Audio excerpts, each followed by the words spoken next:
이 시간 주님의 말씀이 이 시대를 살아가는 하나님의 백성, 천국 백성에게 무엇이라고 말하는지 읽겠습니다. 시편 15편입니다. 제가 먼저 봉독하고요. 성도님들께서 각 교신들 처소마다 한 번 더 봉독하시면 봉독하시겠습니다. 여호와여, 주의 장막에 머무를 자 누구오며 주의 성산에 사는 자 누구오니까. 정직하게 행하며 공의를 신천하며 그의 마음에 진실을 말하며 그의 혀로 남을 허물하지 아니하고 그의 이웃에게 악을 행하지 아니하며 그의 이웃을 비방하지 아니하며 그의 눈은 망령된 자를 멸시하며 여호와를 두려워하는 자들은 존대하며 그의 마음에 서원한 것은 해로울지라도 변하지 아니하며 이자를 받으려고 돈을 꾸어주지 아니하며 뇌물을 받고 무죄한 자를 해하지 아니하는 자이니 이런 일을 행하는 자는 영원히 흔들리지 아니하리이다. 푸른 마르고 꽃은 시드나 하나님의 말씀은 영원히 서리라. 아멘. 제가 시편 15편을 읽으면서요, 생각나는 일이 있었습니다. 세안에 이제 계시는 시부모님 댁에서 좀 지낼 때였어요. 여행을 가서 지낼 때였는데요. 한국은 새벽 기도가 아침 일찍 있잖아요. 새벽 5시에 새벽 기도를 드리고, 이제 몇 명이서 모여가지고 새벽에 교회에서 새벽 기도를 드리고, 집에 와서 있는데, 오전 한 9시가 넘었는데요. 워낙 시골이다 보니까 우리가 텔레비에 봤던 것처럼 이장입니다 하면서 이렇게 어나운스먼을 하시더라고요. 근데 그날 어나운스먼이요. 그날 새벽에 그 어두운 밤에 함께 모여서 새벽 예배를 기도들을 드렸던 거기 계시던 한 성도님께서 아마 새벽 예배를 드리시고 집에 들어가셔서 한수금 더 주무셨나 봐요. 그렇게 주무시다가 하나님께 가셨다는 그 어나운스먼트를 아침에 들었습니다. 불과 몇 시간 전만 해도 하나님의 성전에서 함께 찬양하고 기도드리고 그리고 가셨던 그분께서 몇 시간 후에 하나님과 함께 하고 있다고 생각을 하니 하나님의 은혜가 넘치더라고요. 시편 15장 말씀은요, 우리가 너무나 잘 기억하고 있는 말씀입니다. 특히 1절 말씀. 여호와여 주의 장막에 머무를 자 누구오며 주의 성산에 사는 자 누구오니까. 이 1절 말씀만 들어도요, 하나님의 임재하심이 가득한 그 성막 안에 우리를 데려다 놓고 있는 것 같습니다. 시편 15편은요, 3단계로 구성되어 있어요. 질문으로 시작해서 그 질문에 대답을 하고 마지막으로 약속으로 마무리하고 있습니다. 시편 15편에서 다윗은요, 시온의 백성, 즉 천국 백성을 말하죠. 천국 백성에 대해서 설명하고 있습니다. 천국에 들어가는 사람의 조건에 대해서 말하고 있는 것이 아니고요. 천국 백성은 어떤 사람들인지를 설명하고 있습니다. 그럼 누가 하나님의 백성, 천국 백성입니까? 바로 우리가 천국 백성입니다. 사랑하는 성도 여러분, 천국 가야만 천국 백성이 아니죠. 이 땅에 살고 있어도 천국 백성은 천국 백성입니다. 이미 우리가 예수님을 영접했을 때 그 순간부터 우리 안에는 하나님의 나라가 임했습니다. 우리는 천국 가는 사람들입니다. 그런데요, 천국 백성은요, 이 땅에서 세상 사람처럼 살다가 천국 가서 천국 백성이 되는 것이 아니라 천국 백성은 이 땅에서 천국 가는 사람처럼 살다가 때가 되면 하나님께서 부르시면 천국에 가는 것입니다. 성경 그 어느 곳에서도요, 하나님의 백성은 이 땅에서 세상식으로 살다가 죽고 나면 거듭난다는, 천국 가서야 하나님 백성으로 살게 될 거라는 구절은 없습니다. 하나님 백성은 이 땅에서 우리가 천국 백성으로 살게 하시려고 우리에게 성령님을 보내주셨어요. 이렇게 말하면 어떤 성도님들은 완벽주의냐고 물으시기도 합니다. 어떻게 사람이 죄를 짓지 않고 살 수가 있냐고. 시편 15편은요. 죄를 짓지 말라는 계명이 아니라 이 세상 그 무엇보다 하나님을 더욱 사랑하는 사람의 삶의 모습이에요. 죄 짓지 않으려고 노력하면 너무 힘들어요. 뭐든지 억지로 하려고 하면 너무 힘들어요. 하지만 예수님 바라보고 예수님 사랑하고 예수님 안에 거하면 죄가 짓기 싫어집니다. 하나님의 나라가 내 안에 거하면 죄 짓기가 싫어져요. 요한복음은요, 복음서 중에서 예수님이 어떤 분이신지 정말 신학적으로 가장 잘 설명하고 있는데요. 요한복음을 쭉 읽다 보면 맨 마지막에 어떻게 마무리를 하는 줄 아십니까? 바로 예수님과 베드로의 대화로 마무리하고 있습니다. 예수님께서 베드로에게 물으세요. 요한의 아들 시몬아, 내가 이 모든 사람들보다 나를 더 사랑하느냐?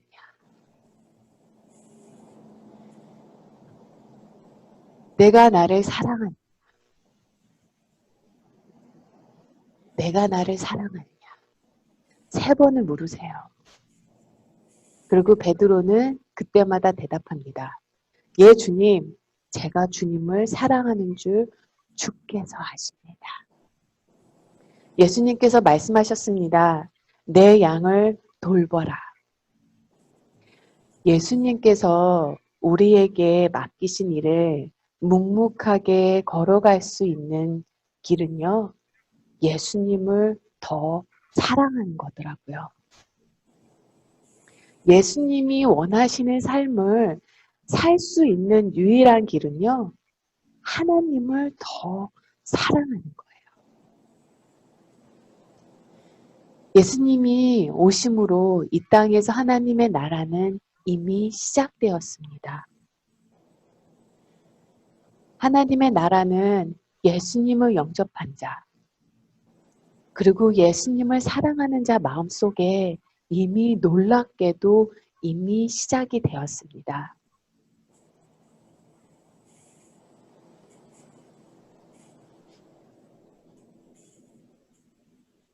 물론 하나님의 나라는 예수님 다시 오실 때 그때야 완벽하게 완전하게 완성되겠지만요. 이미 내 안에서 시작됐어요. 내 속에서 이루어졌습니다. 마치 빗줄기 하나가 어둠을 비추고 쫙 비추는 것 같이 내 안에 임하신 하나님의 나라가 나를 통해 가정으로 흘러가고 내 주변으로 흘러가고 회사로 흘러가고 사회로 흘러가서 나라가 회복됩니다. 예수님을 향한 가장 큰 축복은요. 오늘 아침에 새벽에 함께 드렸던 찬양같이요. 하나님의 나라가 이미 우리 안에 이루어져서 우리가 이 땅에서도 하나님의 나라를 이미 살게 되는 거예요. 예수님을 영접하면요. 삶이 바뀌게 되어 있어요. 오늘 시편 15편에서 하나님의 장막에서 올라가서 예배할 자가 누구입니까? 하나님의 성산에서 거할 자가 누구입니까? 우리식으로 말한다면요. 하나님의 나라를 소유한 백성은 도대체 어떤 사람들입니까? 하나님의 나라를 소유한 백성은 삶이 달라도 달라요. 다윗은요. 원어로 보면 하나님의 백성의 달라도 그 다른 삶을 크게 10가지로 말하고 있습니다. 근데 이걸요, 더 크게 보면요, 총 4가지로 말하고 있어요. 첫 번째 2절, 정직하게 행하며 공의를 실천하며 그의 마음의 진리를 말하며. 정직하게 행하며를 영어 성경은요, 흠이 없으며 blameless라고 번역합니다. 이것은 원어의 뜻을 그대로 반영한 건데요. 온전하다, 흠이 없다라고 말합니다. 온전하다, 흠이 없다라는 말은요, 죄가 없다라는 말이 아니에요. 죄 짓지 않은 사람은 없습니다. 흠이 없이 행하며를 다른 본문에서 보면요. 온전하며 완전하며, 즉 인격적 결함이 없다는 것입니다. 하나님께서요. 노아에게 당대에게 완전한 자, 흠없는 자라고 말했습니다. 이것은 노아가 죄가 없었다는 게 아니에요. 우리가 노아가 방주에서 나왔을 때 어떻게 시험에 들었는지 다 알고 있잖아요. 이것은요, 세상 모든 사람들이 세속화되었는데도 노아는 정직하게 손해를 보더라도 살았다는 거예요. 세상의 흐름을 따르지 않고 하나님과 동행했다는 것입니다. 창세기 6장 9절에서요, 하나님은요, 노아를 이렇게 설명하세요. 당대의 완전한 자라, 그는 하나님과 동행하였으며. 즉 노아가 정직하게 살 수 있었던 이유는요. 하나님과 늘 동행했기 때문입니다. 마음속에 늘 하나님을 품고 살았어요. 하나님과 동행하는데 어떻게 남을 속일 수 있겠습니까? 자기가 아무리 하고 싶더라도 하나님께서 원치 않으시면 금방 포기할 줄 알고 자기가 정말로 하고 싶지 않더라도 하나님 나 정말 이거 하기 싫어요 하더라도 하나님께서 원하시면 순종하는 삶입니다. 하나님의 나라가 마음에 이루어진 사람은요. 거짓말을 못해요.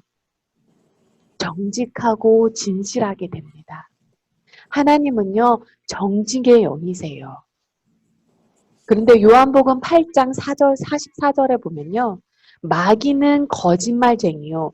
진리 안에 서지 못한다고 했습니다. 하나님의 나라가 내 안에 이루어지기 전에는요. 거짓말도 하고 세상 사람 살아가는 것처럼 같은 모습으로 살았어요. 세상은요. 정직하게 살면 손해를 많이 봐요. 그러나 하나님의 나라가 내 안에 임하니 손해를 보더라도 정직하게 살고 싶어요. 지금 당장의 손해보다 하나님께서 나에게 허락하신 하나님의 나라가 너무나 크고 너무나 너무 감사하기 때문입니다.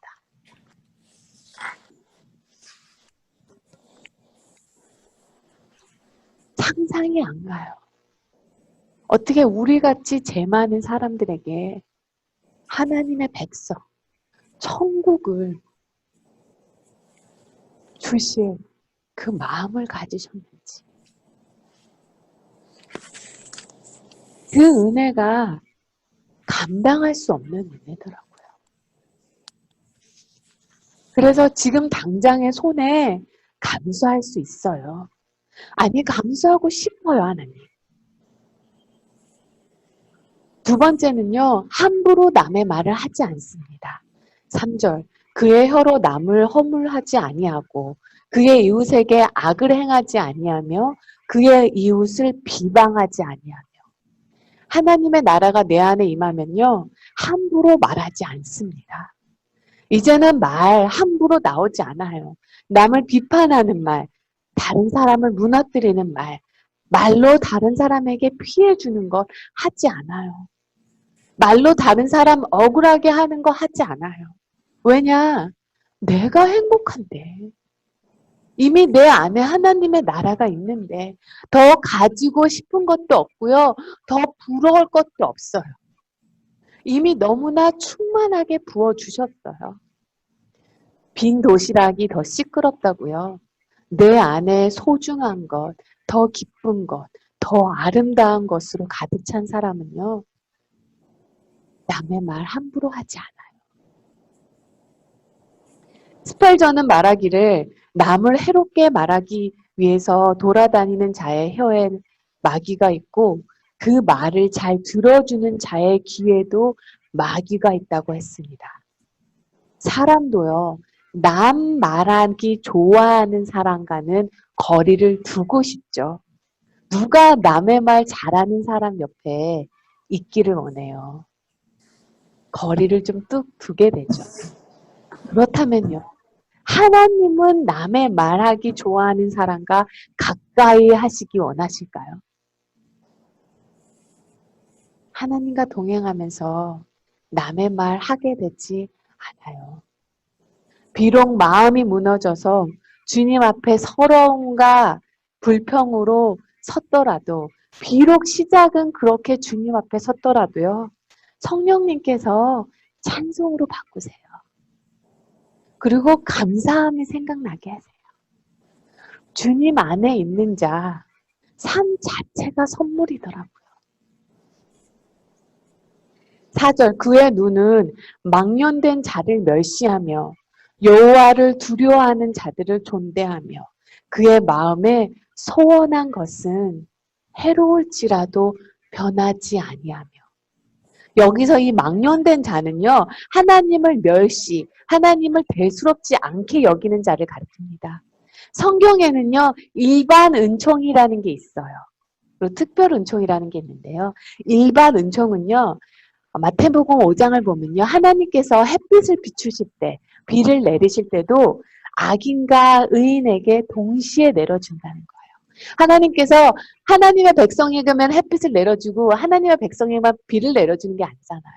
같이 내려주는 거잖아요. 즉 하나님의 자비는 악인에게도 골고루 베푸신다는 것입니다. 그러나 하나님의 주시는 혜택은 받아 누리면서 하나님의 인자하심과 자비하심을 계속 멸시하고 하나님께 돌아오지 아니하고 하나님을 대적하는 생활을 계속한다면 그 끝은 다릅니다. 그러니 그런 사람들이 이 땅에서 잘됨에 하나도 부럽지 않은 거예요. 부러워할 것도 억울할 것도 없습니다. 만일요, 건강한 소 한 마리가요, 소가 몸에 금딱지 옷을 입고요, 꽃으로 막 두르고요, 실크로 막 두르고 소가 이렇게 간다고 하더라도요, 만일 그 소가 도살장으로 끌려가는 소라면 누가 그 소를 부러워하겠습니까? 그러나 남에게 약속한 것, 하나님께 약속한 것은 손해를 보더라도 지킵니다. 서원이라는 것은요, 잘 될 거야. 다 우리 잘 살 거야. 라는 희망에서 하게 됩니다. 누가 잘 안 될 거라고 생각하면서 서원을 합니까? 그러나 삶의 무게가 감당하기 힘들더라도 지킨다는 거예요. 왜요? 나중에 하나님 앞에 설 때가 있기 때문입니다. 하나님을 정말 알고 하나님의 나라가 이루어지면 하나님 마음 아파하는 일은 하고 싶지 않아요. 마지막으로 5절, 돈에 대한 욕심이 없어집니다. 이자를 받으려고 돈을 꾸어주지 아니하며 뇌물을 받고 무죄한 자를 해하지 아니하는 자이다. 여기서 보면요, 돈을 아예 빌려주지 말라고 하지 않았어요. 근데 이자를 받을 목적으로는 하지 말라는 거예요. 하나님께서는 돕기를 원하세요. 이웃을, 형제 자매를 돕기를 원하십니다. 하나님의 나라가 정말 내 안에 이루어졌는지 가장 확실한 증거는요, 예수님이 돈보다 좋아진 거예요. 예수님이 돈보다 더 좋아요. 안락한 집보다, 편안한 차보다, 좋은 옷보다 예수님이 더 좋아요. 하나님은요, 신명기 23장 그리고 레위기 25장에서요, 형제 자매가 어려울 때 돈이나 곡식을 빌려주고 이자를 받는 것을 엄격하게 금하셨어요. 그런데 이방인에게는 이자를 받는 걸 허락하셨습니다. 사실 이자를 안 받으면요, 그만큼 손해예요. 왜냐하면 은행에 갖다 놓거나 아니면 그렇게 다른 사람의 이자를 줄 수 있는 사람한테 빌려주면요, 그만큼 나한테 내 손의 이윤이 떨어졌기 때문이에요. 가만히 앉아서 돈을 벌게 되는 거죠. 그런데 하나님은 그렇게 하지 말라는 겁니다. 그렇게 할 수 있는, 이득을 벌 수 있는 것, 그 길을 포기하라는 거예요. 가난한 자가 돈이나 곡식을 빌려갈 텐데, 가난한 자에게 이자를 받으면 그 사람의 짐을 더 지게 하는 만드는 거거든요. 그 사람을 더 힘들게 하는 거거든요. 이것은 하나님의 가장 큰 계명. 내 이웃을 내 몸과 같이 사랑하라는 말씀에 어긋나기 때문입니다. 하나님의 나라가 내 안에 임하면요, 다른 사람의 짐을 나누어 주고 싶어져요. 돕고 싶어져요. 짐을 더 지우게 하고 싶지 않습니다. 하나님의 나라에 눈이 띄고 나면 사람에게 향하여 악하게 못해요.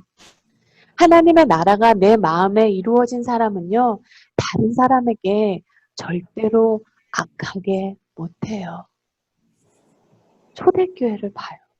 아니, 지금 이 순간에도 예수님을 믿는다는 그거 하나만으로 핍박받는 그 땅에서 사는 그분들을 봐도요, 자기를 핍박하는 그 사람들에게도 악하게 못하고 있어요. 사랑하는 성도 여러분, 하나님의 백성은요, 이 땅에서 천국 가는 백성같이 살다가 때가 되면 천국에 가는 사람들입니다. 이 땅에서도 하나님의 나라를 누리고 사는 사람이 하나님의 백성입니다. 이 시간 함께 기도드리겠는데요. 하나님, 제 눈 열어 주를 보게 하소서. 하나님 나라 이곳에서 보게 하소서. 하나님 나라 경험하게 하소서. 하나님 나라 이 땅에서 누리게 하소서. 함께 기도하겠습니다.